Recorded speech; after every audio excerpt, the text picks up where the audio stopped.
Hello, my lovely, lovely fam. How are you doing today? I hope you are good. I am blessed, and I know that I am blessed. Okay, so if you're seeing my face for the first time, my name is Nazo Eze, and this is my space. You are welcome. And to my OGs, the ones that have a special place in my heart, thank you for tuning into my channel once again. Thank you so much. Those of you that are seeing my face for the first time, I'm happy that you tuned into my channel today. I don't know why you haven't been tuning in since, but now that you are here, I'm glad. But please help me to subscribe to my channel. That word written subscribe in red, please just tap it and you'll be a part of my family, because I really want you to be a part of this family. Okay? And to those of you that come and watch my video and go, please subscribe today. Yeah, subscribe today. Let today be the day that God is going to touch your heart to subscribe. It's not going to take anything out of you. It's even free. It is even very free. So thank you in advance for subscribing.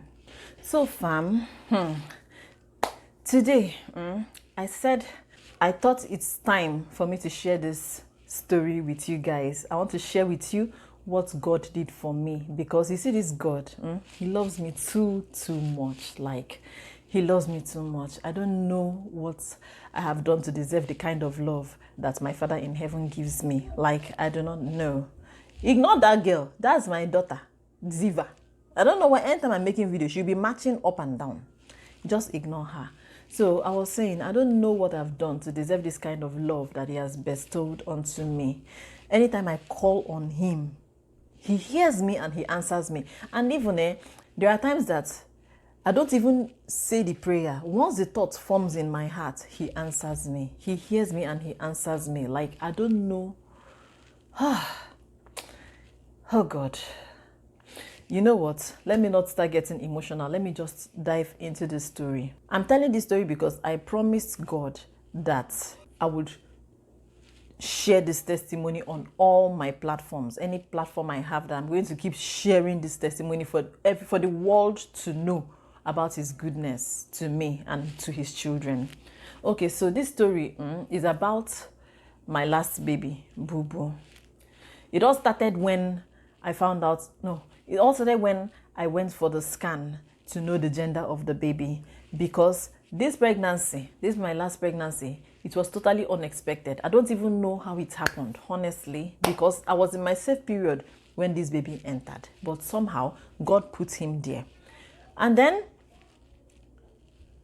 as with all my pregnancies, once I turned 20 weeks, I go for a scan. I don't like to be surprised. I like to know what I'm having so that I'll prepare. And when I say prepare, I mean to know what I'm buying and everything. And my fourth baby, Ziva, I thought that was the last. I had already given, as a matter of fact, I had already given all my baby things away. I had given away all my baby stuff because I never thought I was going to get pregnant again. My plan was that I was done. Yeah.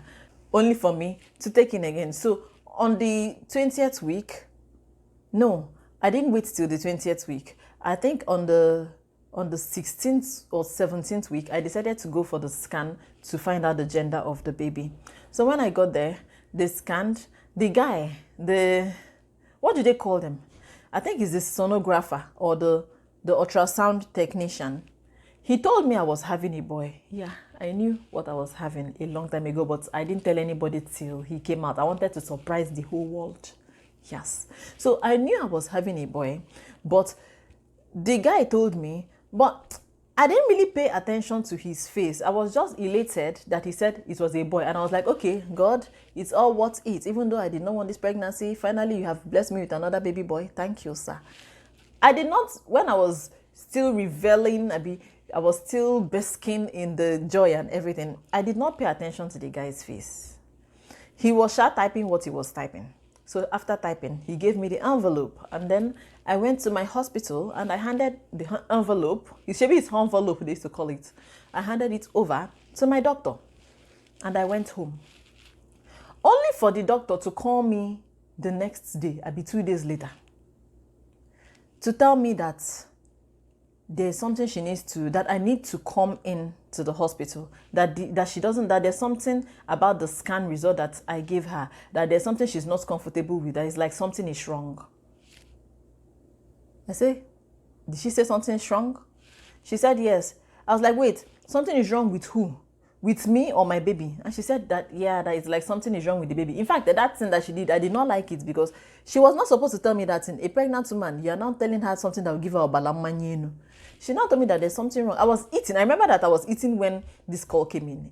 Immediately she told me that something was wrong with my baby. She said, in her very words, she said that there was a line on the scan that she was not comfortable with. So she would want me to come in because they need the second opinion. So she now directed me to 3 other scan centers, ultrasound centers, that we should go and do a fetal anomaly scan. You know that a fetal anomaly scan is the thorough scan, as in to check the baby from head to toe, to check if there's anything wrong. Yeah.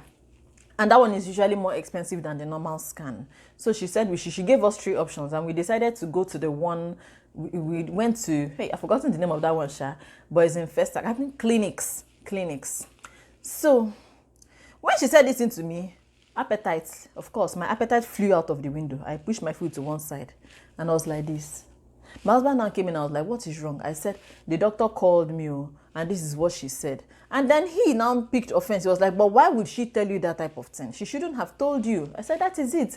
But she told me. So he now saw I was uncomfortable and he now said I should give him her number. So he called her and was asking her that what is wrong, that his wife told him that you said something is wrong with the baby. So she now explained further to him that she doesn't know for sure, that she needs to, that's why she wants us to come and do another scan. And in my mind, I was like, you don't know for sure. That's the more reason why you shouldn't have told me anything. You should have just ended it at, come in, I need you to go for another scan. Simple. So, me and my husband, of course, we couldn't wait. The next morning, we decided to go. We left for clinics. And then, I think it was the next week I was supposed to start coming to the US with my kids. So we went to the clinics ultrasound center, and then they did the scan. No, I missed out something. Yeah, when my husband was like, what did you say is wrong? She said, that is like there's something wrong with the baby's brain. Jesus. Yeah, my baby's brain. She said that there was something wrong with the baby's brain. That is like there's something wrong with the baby's brain. Oh my God, how could I forget that part?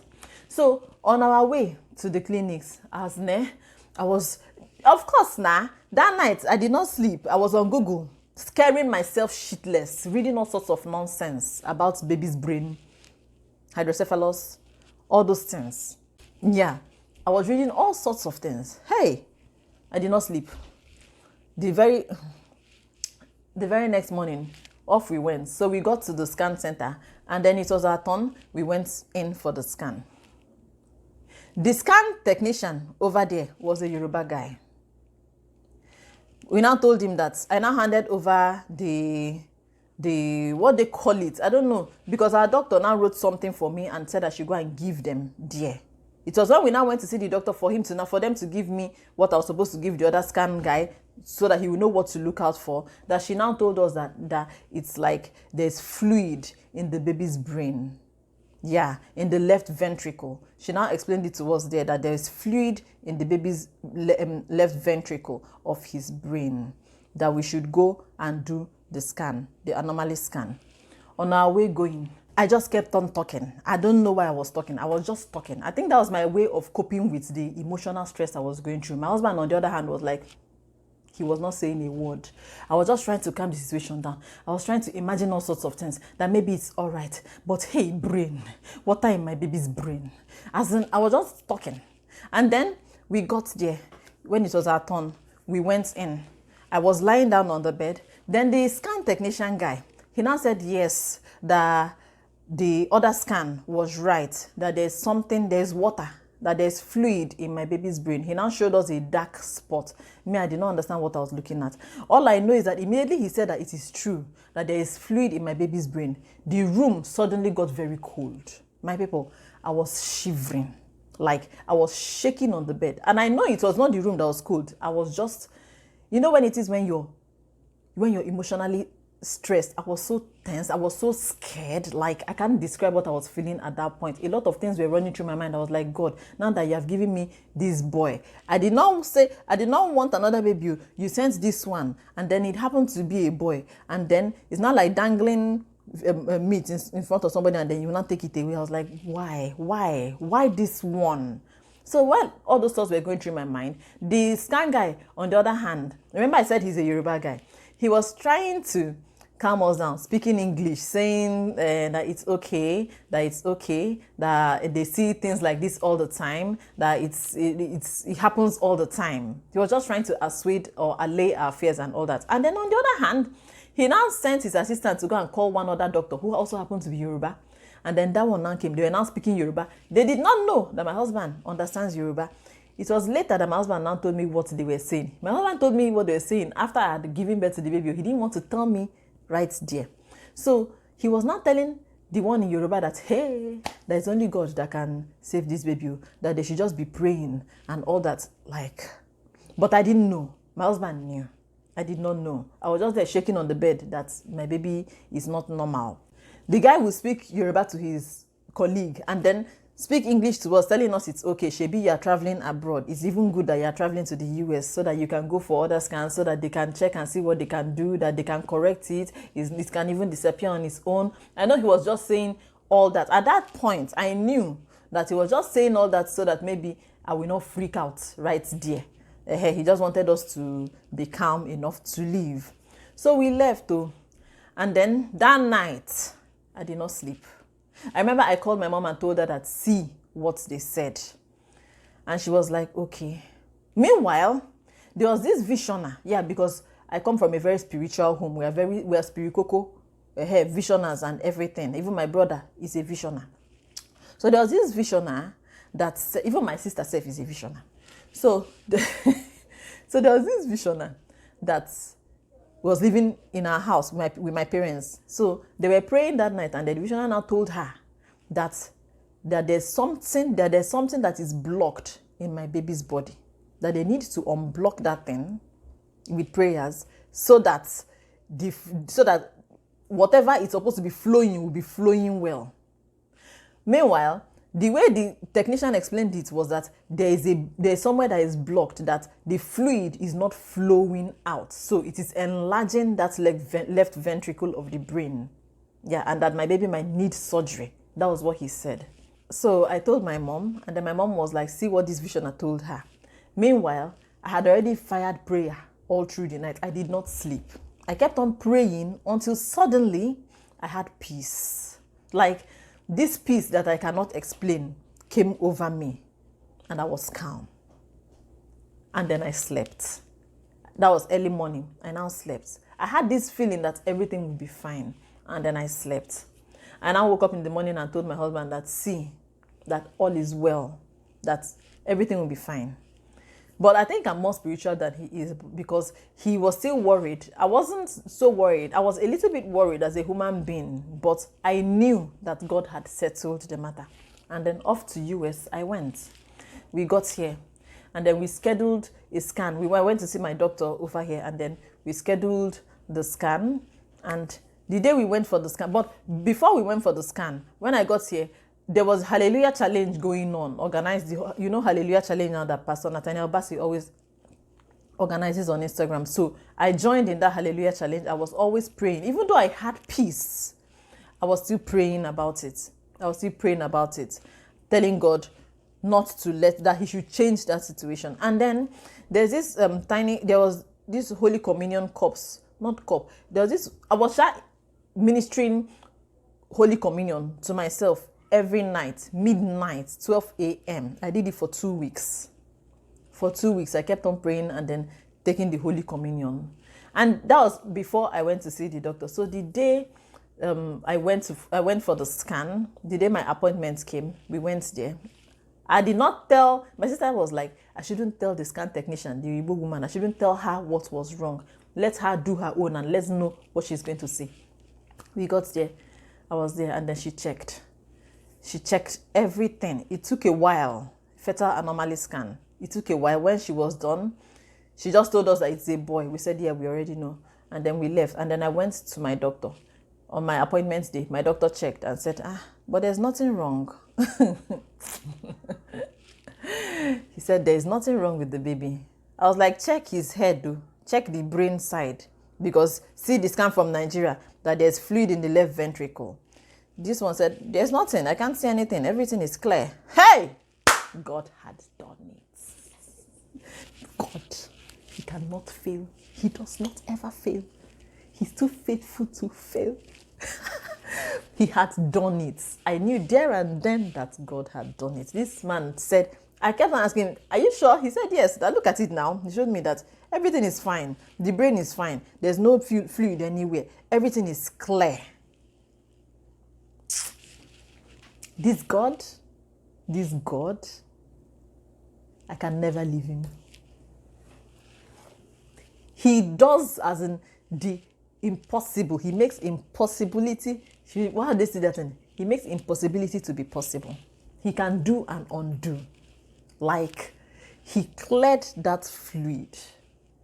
It was after, hey God, it was after the baby was born that my husband now told me what that other man was saying. And then when the doctor told me this, I now went home and called my husband and told him that, see you, there is nothing wrong with the baby. The fluid had cleared.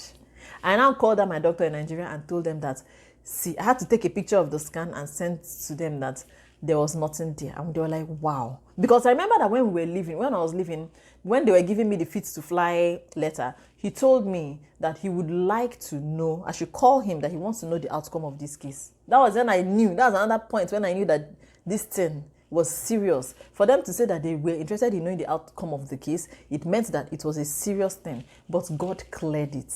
God cleared the fluid. There was no longer fluid in my son's brain.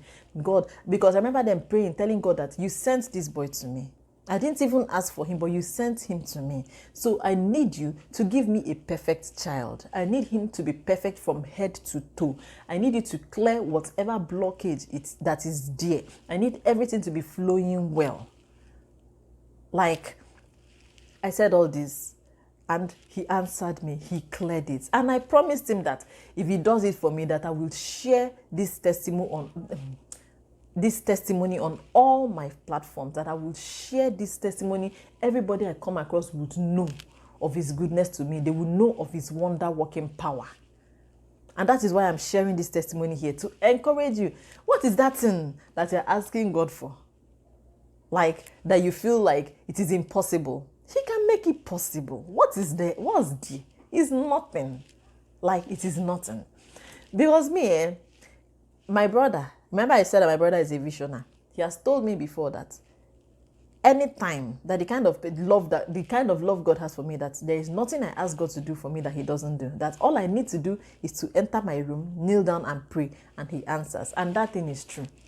Anything I ask God, he does it for me. If he doesn't do it, it means that it is not the right time for him to do it. But he always comes through for me. And that is why I will serve him forever. And I decided to share this testimony to let you know that God is real, God is alive, God is powerful, and there is nothing he cannot do. All you need to do is to call on him in your times of trouble, whether in good and in bad times. He would always come through for you. He would always answer you.